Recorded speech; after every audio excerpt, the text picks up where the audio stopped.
Ora, muito boas tardes, pessoal. Espero que esteja tudo bem convosco e bem-vindos ao 30º dia dos 31 dias de horror. O segmento da minha experiência nas aventuras fantásticas, no qual entre os dias 1 de outubro até o dia 31, eu apresento aqui todos os dias um livro, jogo de terror diferente. Seria quase verdade se não fosse uma pequena aldrabice que eu fiz para o livro do dia de hoje. E sim, eu tenho feito algumas aldrabices nos vídeos anteriores, não é? Tanto com o Quad Portal, em que eu apresentei 4 aventuras num único livro, ou quando eu reverti tudo no dia seguinte, quando apresentei o 10 aventuras e apresentando apenas uma aventura dessas 10.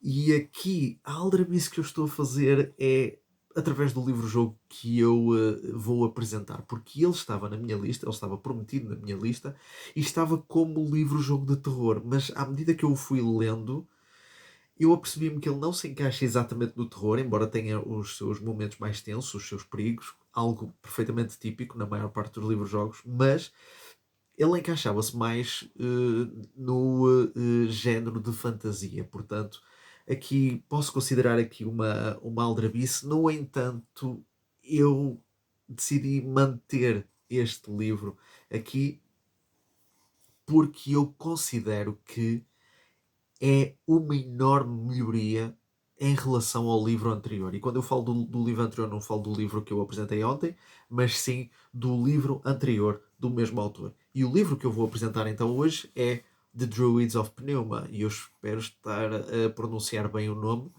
Este livro foi escrito por James Irons, o mesmo autor do Paranormal Hero, e este é o terceiro livro da coleção Literally Immersive Game Books. E o que é que eu posso dizer em relação a este livro? Este livro não se encaixa, embora a própria capa desenhada por Malcolm Barter, portanto quem conhece sabe que já foi autor de vários livros, jogos também, portanto há aqui uma grande influência da comunidade. Embora a própria capa quase dê a entender algo mais tenso, ou algo mais negro, algo mais de terror, a história encaixa-se mais no género de fantasia. No entanto, as críticas que eu fiz no livro anterior, os pontos de melhoria, o facto de eu ter sentido de que o Paranormal Hero foi escrito à pressa, eu já não notei isso aqui. E de facto, para já, pronto, a nível externo, é um livro um bocadinho mais grosso que o Paranormal Hero. Uh, Esse tinha 150 referências, ou 151, porque existe uma referência a mais. Este tem 410, portanto, existe aqui muito mais conteúdo. E nota-se mesmo pela própria escrita, pela própria elaboração da história, que houve muito mais cuidado e houve mais paixão, e nota-se bastante a evolução da escrita do James Irons. E isso é uma das razões pelas quais eu decidi trazer este livro aqui para os 31 Dias de Horror. Não é um livro de jogo de terror, embora o Literally Immersive Game Books tenha mais livros desse género. Temos o Paranormal Hero 2 e o terceiro que ainda está em Kickstarter neste momento. Mas eu decidi trazer este livro porque eu estou. Ok, eu estou a seguir esta coleção por ordem. Eu já tinha lido o First Year at High School, penso eu que disse o nome completo. Eu já tinha lido esse há uns tempos, quando foi lançado. Obviamente que não é um livro de terror, portanto eu não o ia apresentar aqui. Li recentemente o Paranormal Hero para o apresentar aqui neste segmento, e decidi colocar também o Druids of Pneuma para, pronto, para dar continuidade pronto, e porque eu julgava que era um livro-jogo de terror. No entanto, antes deste livro, eu considerei pegar num outro livro também da mesma coleção, que é chamado Malyncar, Lord of Enmity. Esse tinha um tema um bocadinho mais de terror, pelo menos do meu entendimento. Eu não o li ainda, mas quando eu fui a ler a sinopse, eu percebi que esse livro era uma prequela do Druids of Pneuma. Portanto, esse livro era uma prequela. Portanto, normalmente o que acontece com prequelas é que não é suposto nós lermos esse primeiro, mas as prequelas são normalmente uma forma de complementar a própria história original. Mas, considerando que esse é ou melhor, Mallencar é o nome do vilão deste livro, eu decidi não pegar nesse e pegar nos livros por ordem. Portanto, eu decidi então depois pegar neste, o Druids of Pneuma. Automaticamente apercebi-me que não era um livro de terror, mas eu decidi apresentá-lo aqui porque tornou-se uma surpresa muito agradável e eu gostei e ainda gosto. Eu posso dizer que estou ainda a ler. Portanto, eu ainda estou a ler este livro, não como no Paranormal Hero, que foi uma aventura mais rápida, foi uma experiência mais rápida, mas os pontos que eu disse em relação ao Paranormal Hero, eu já não os notei aqui. No entanto, isso não significa que não existam alguns pontos de melhoria, pontos esses que, e eu vou ser justo, eu espero que tenham sido trabalhados e melhorados nos livros seguintes. Agora, antes de eu falar aqui da mecânica do jogo, do que é que se trata este livro? A sinopse diz que nós somos, ou melhor, não vale a pena ler aqui a sinopse, porque eu sei a história, sem dar aqui muitos spoilers. Eu recomendo, portanto, se eu recomendo bem um livro, eu não vou dar spoilers aos meus espectadores. Mas basicamente nós somos um druida.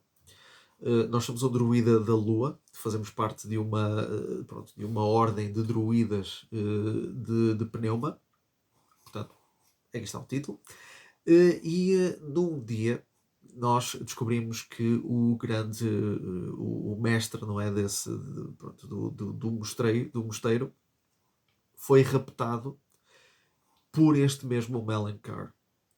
E juntamente com isso, ele também roubou um objeto muito importante que é Knife of Souls, que é a faca das almas, que depois ele iria utilizar para invocar um poderoso demónio. Agora deixa eu ver como é que era. O Spirit Demon, um demónio espiritual. E então é pedido 3 voluntários para iniciarem uma demanda para derrotar Mallencar e recuperar, salvar o grande mestre, não é, da Ordem dos Druidas, e também impedir que esse demónio seja ressuscitado. Nós somos um desses druidas, nós somos o druida da Lua, depois há um druida do Sol e depois também um druida do Tempo. Isso são 2 personagens que nós não temos qualquer controle, nós só controlamos aquela personagem. E então nós depois partimos em separado nessa demanda para enfrentar Mallencar no fim. E basicamente é isto. A própria aventura em si é uma demanda mesmo, com perigos, com peripécias, com combates, com tudo e mais alguma coisa. E pronto, muito basicamente pode parecer muito simples, ok? Mas quem leu o Paranormal Hero e quem lê isto percebe a evolução no detalhe, a evolução narrativa, a evolução na forma como as coisas são criadas. Ou seja, talvez não seja a melhor comparação, porque o Paranormal Hero nós estávamos a explorar uma casa, portanto havia uma sensação de liberdade que nós podíamos explorar a casa pela ordem que nós quiséssemos. E aqui o que acontece é que nós andamos sempre em frente. Nós temos que ir do ponto A para o ponto B e nós apenas escolhemos o caminho a seguir. Portanto, é uma aventura muito clássica, mas é uma aventura bem mais cuidada, mais bem trabalhada. A própria narrativa está muito mais, está muito mais envolvente. Eu gostei, eu gosto bastante deste livro e estou a gostar imenso de o ler. E tenho pena que não o tenha lido mesmo até ao fim para o poder apresentar, mas eu não podia deixar de o trazer porque eu acho que é uma excelente evolução a nível narrativo. Agora, em relação à própria mecânica de jogo, o que é que eu posso dizer acerca da mecânica de jogo? As mecânicas anteriormente do Paranormal Hero estão aqui, portanto, Metal e Fortitude continuam. No entanto, enquanto no Paranormal Hero nós tínhamos a pontuação do Will, a pontuação devia ser a força de vontade, o que quer que seja, aqui nós temos uma pontuação que é a Reputation. E o que é que eu posso dizer acerca disto, da Reputation? Metal e Fortitude são já explicativas, não é? Não são pontuações que sejam estabelecidas aleatoriamente. Peço desculpa porque eu tenho que molhar o bico.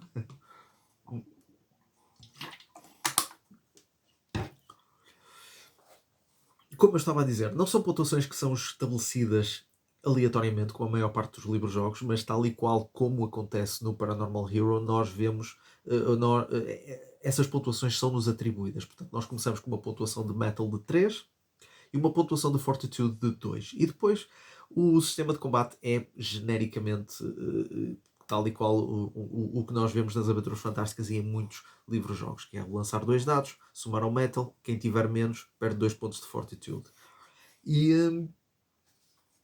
E é muito simples, ok? É muito simples e mesmo as próprias regras eu senti que estavam mais claras, mais bem apresentadas e como é que eu ia dizer? Não estavam tão supérfluas, ou seja, não eram muito longas como nós vemos em muitos livros-jogos. Existem livros-jogos em que as regras ocupam páginas e páginas e páginas e páginas de texto e não é mau quando se trata de uma mecânica mais complexa, mas hoje em dia, e isto foi um feedback que eu ouvi de um outro autor e faz todo o sentido, hoje em dia, com o attention span da maior parte das pessoas, muita gente se perde nas regras.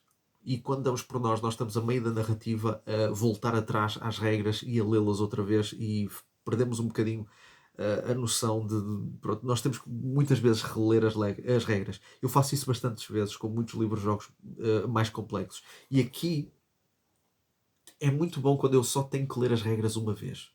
Porque as coisas já estão estabelecidas, as regras de combate são estas, temos estes objetos se os itens forem realmente estabelecidos e é só começarmos a aventura e já está feito. No entanto, alguns pontos que eu queria demonstrar aqui em relação às regras. Reputation. Não há nas regras nenhuma explicação acerca do que é o Reputation, mas eu acredito que, e atenção, como eu não li este livro até ao fim, eu acredito que vai chegar a uma altura em que esta pontuação passe a ser importante. No entanto, quando nós estamos a ver a ficha de personagem, não é a Adventure Sheet, e nós vemos aquela pontuação, pelo menos convém que haja uma explicação acerca do que é que essa pontuação faz ou do quando é que essa pontuação irá ser aplicada. Porque senão causa confusão. Eu estou à espera de ver algo relacionado com a reputação e eu ainda não sei o que é que isso é, nem o que é que isso vai implicar. Pelo menos alguma menção à reputação pronto, e saber que a determinada altura vai-me ser explicado. Pelo menos essa menção nas regras, porque se não houver, eu não sei. Pronto, não sei, lá está. Porque já aconteceu, principalmente em livros das Aventuras Fantásticas, haver uma determinada pontuação que não é explicada e nunca aparece no livro. E eu tenho um bocadinho de medo que aconteça aqui neste. Eu acho que não vai acontecer. Eu vou continuar a lê-lo com calma, vou desfrutá-lo porque está a ser uma experiência muito boa. Está a ser uma experiência muito boa. Eu estou a gostar imenso deste livro. Mas eu espero muito sinceramente eu dar de caras com esta pontuação. Se eu não der, muito provavelmente é porque perdi, mas isso não me impede de tentar outra vez e continuar a aventura. De resto, há outra questão também que eu queria apontar. Eu não tenho problemas quando a Fortitude é estabelecida a 10, ok, tudo bem, pode ser 10, 20, 30, pode ser aquilo que o autor bem quiser, bem entender, mas o Metal nós começamos com 3, o que não é mau, no entanto, é uma pontuação muito estática e nós corremos o risco de encontrar um inimigo com uma pontuação de Metal acima e isso ainda não me aconteceu, mas já encontrei inimigos, por exemplo, o primeiro inimigo que eu encontrei foi este Giant Beetle, ou seja, este escarvelho gigante que tem como Metal Exatamente, tem aqui 3 de metal, ou seja, tem o mesmo que eu. E eu posso correr o risco logo de morrer neste combate. Não foi o caso, não foi o caso, mas dá quase a entender que se não arranjarmos uma maneira de fortalecer a nossa personagem, nós eventualmente vamos encontrar inimigos mais fortes. Felizmente eu cheguei a uma situação em que eu consegui subir o meu metal para 4. E isso dá-me um descanso um bocadinho maior. No entanto, não quer dizer que eu não vá encontrar um inimigo mais poderoso. E aí vai ser um bocado à sorte. Ok, há leitores que gostam de levar as coisas à sorte. Eu gosto quando existe alguma estratégia e eu gosto de tentar puxar ao máximo a minha personagem, tentar ter o máximo possível de objetos. Mas pronto, foi uma decisão do próprio autor, eu respeito pronto, não tira grande, ou melhor, não tira nenhum gosto à própria aventura. Portanto, eu vou continuar a jogar e acho que os restantes livros do Literally Immersive Game Books têm esta mecânica e não é por causa disso que vou deixar de os ler. Vou continuar a lê-los porque se eles forem, se a evolução do autor se verificar nos livros seguintes, então os próximos livros eu tenho a certeza absoluta que vão ser tão ou ainda melhores do que o Druids of Pneuma. Eu espero muito sinceramente, eu acredito nisso e eu recomendo não só este livro, mas recomendo também os anteriores. Leiam porque é um autor que tem paixão, que tem vontade, tem empenho, porque já escreveu vários livros. Está aqui outro no Kickstarter, o terceiro do Paranormal Hero. Portanto, eh, vamos apoiar e vamos continuar e vamos divulgar este trabalho porque é sempre muito bom. É sempre muito bom. Portanto, Druids of Pneuma não é um livro-jogo de terror, mas merece ser destacado. E pronto, este foi o 30º dia dos 31 dias de horror. Espero que tenham gostado. Se gostaram, cliquem em gosto. Se não gostaram, cliquem em não gosto. Usem a caixa dos comentários para dar sugestões, opiniões, aquilo que bem entender. E subscrevam no canal. Cliquem no sino para continuar a receber notificações acerca dos vídeos que vão saindo no canal. E eu espero, muito sinceramente, contar com a vossa presença no vídeo da manhã. Até à próxima.